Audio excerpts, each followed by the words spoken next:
I greet you in Jesus' precious name. It is Saturday morning, the 22nd of April, the year 2023, and this is your friend Angus Buchan with a thought for the day.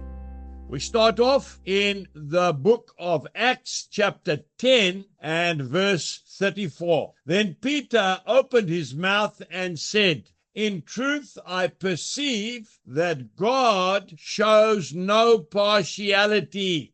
In other words, God has got no favorites. And then we go straight to Galatians, and I am reading chapter 2 and verse 6. God shows personal favoritism to no man.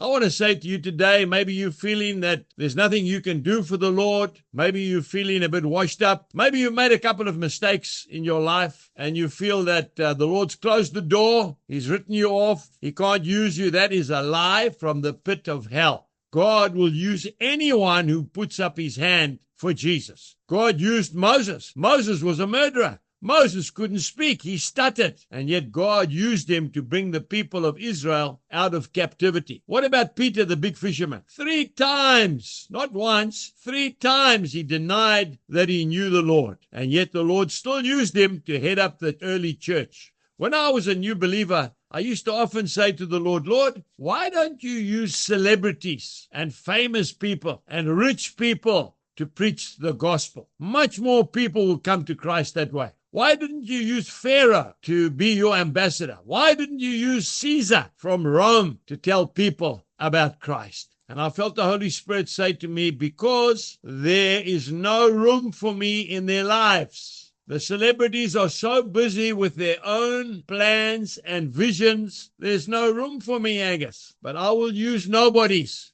You know, one of my favorite scriptures in the Bible is found in 2 Chronicles, the second book of Chronicles, chapter 16 and verse 9a. "For the eyes of the Lord run to and fro throughout the whole earth to show himself strong on behalf of those whose heart is loyal to him." Today, just put your hand up and say, "Lord, I'm available." And I want to tell you, my dear friend, he will use you in the most amazing ways. God bless you and have a lovely day. Goodbye.